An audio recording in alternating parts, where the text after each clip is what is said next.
Assalamualaikum warahmatullahi wabarakatuh.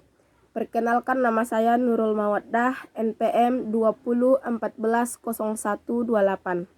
Baiklah, di sini saya akan menjelaskan tentang prinsip pengembangan media. Pengertian media pembelajaran. Kata media berasal dari bahasa Latin medius yang secara harfiah berarti tengah, perantara, atau pengantar. Media adalah perantara dari sumber informasi ke penerima informasi, contohnya video, televisi, komputer, dan lain sebagainya. Alat-alat tersebut merupakan media manakala digunakan untuk menyalurkan informasi yang akan disampaikan.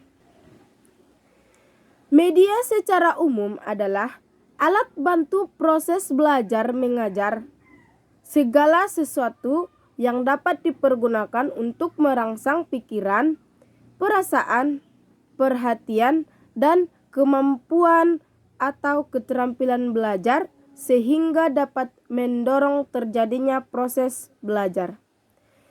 Batasan ini cukup luas dan mendalam, mencakup pengertian sumber, lingkungan, manusia, dan metode yang dimanfaatkan untuk tujuan pembelajaran atau pelatihan.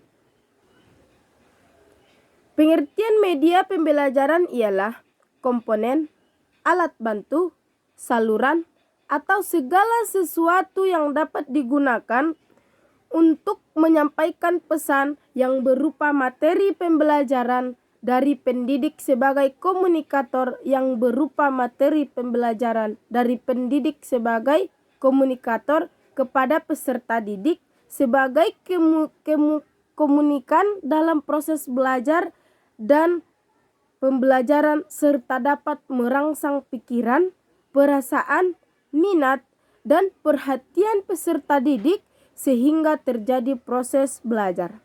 Macam-macam media diklasifikasikan menjadi dua jenis, yaitu media sederhana atau papan tulis, gambar, poster, peta, dan media canggih atau radio, film, televisi, komputer.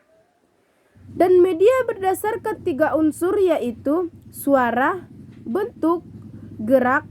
Brecht diantaranya menggolongkan media ke dalam media cetak, media audio, media visual gerak, media visual diam, media audio-visual gerak, media audiovisual diam. Sehingga itu Tosti dan Ball juga menyusun pengelompokan media menjadi 6 kelompok media penyaji, yaitu yang pertama grafis, bahan cetak dan gambar diam. Yang kedua, media proyeksi diam. Yang ketiga, media audio.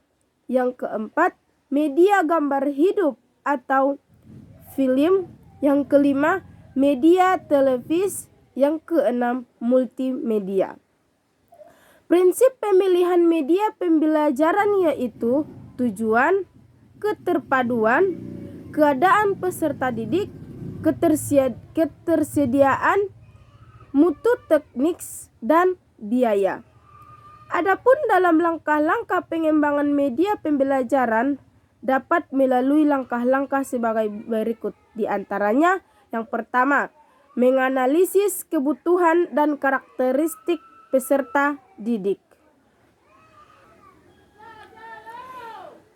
Kebutuhan dalam proses belajar mengajar adalah kesenjangan antara apa yang dimiliki peserta didik dengan apa yang diharapkan. Setelah kita menganalisis kebutuhan peserta didik, maka kita juga perlu menganalisis karakteristik peserta didiknya, baik menyangkut kemampuan pengetahuan atau keterampilan yang telah dimiliki peserta didik sebelumnya. Yang kedua, merumuskan tujuan pembelajaran atau instruksional objektif dengan operasional dan khas. Untuk dapat merumuskan tujuan instruksional dengan baik, ada beberapa ketentuan yang harus diingat, yaitu tujuan pembelajaran harus berorientasi kepada peserta didik.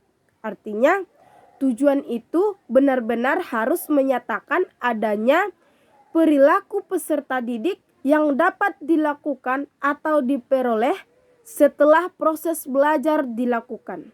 Setelah tujuan pembelajaran hendaknya memiliki 4 unsur pokok yang dapat kita akronimkan dalam ABCD atau Audience, Behavior, Condition, dan Degree. Penjelasan dari masing-masing komponen tersebut. Yang ketiga, merumuskan butir-butir materi secara terperinci yang mendukung tercapainya tujuan. Penyusunan rumusan butir-butir materi adalah dilihat dari sub kemampuan atau keterampilan yang dijelaskan dalam tujuan khusus pembelajaran, sehingga materi yang disusun adalah dalam rangka mencapai tujuan yang diharapkan dari kegiatan proses belajar mengajar tersebut. Yang keempat, mengembangkan alat pengukur keberhasilan. Alat pengukur keberhasilan dikembangkan terlebih dahulu sebelum naskah program ditulis. Dan alat pengukur ini harus dikembangkan sesuai dengan tujuan yang akan dicapai dan dari materi pembelajaran yang disajikan. Yang kelima, menulis naskah media.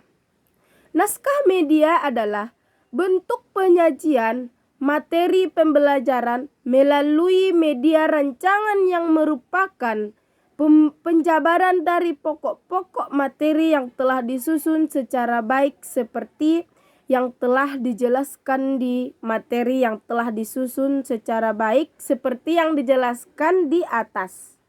Supaya materi pembelajaran itu dapat disampaikan melalui media, maka materi tersebut perlu dituangkan dalam tulisan atau gambar yang kita sebut naskah program media.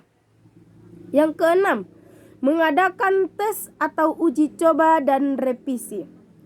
Tes adalah kegiatan untuk menguji atau mengetahui tingkat efektivitas dan kesesuaian media yang dirancang dengan tujuan yang diharapkan dari program tersebut. Prinsip-prinsip umum dalam pembelajaran sebagai berikut, antara lain: yang pertama, bahwa belajar menghasilkan perubahan perilaku peserta didik yang relatif permanen. Yang kedua, peserta didik memiliki potensi, gandrung, dan kemampuan yang merupakan benih kodrati untuk ditumbuh kembangkan. Yang ketiga, perubahan atau pencapaian kualitas ideal itu tidak tumbuh alami linear sejalan proses kehidupan. Pemilihan dan penggunaan media pembelajaran tidak hanya sekedar memilih saja, karena harus memperhatikan banyak hal agar dapat menunjang efisien, dan daya tarik dalam belajar peserta didik. Nah, itulah prinsip-prinsip pengembangan media. Baiklah, sampai di sini dulu penjelasan dari saya. Kurang dan lebihnya saya mohon maaf. Wabillahi taufiq wal hidayah. Assalamualaikum warahmatullahi wabarakatuh.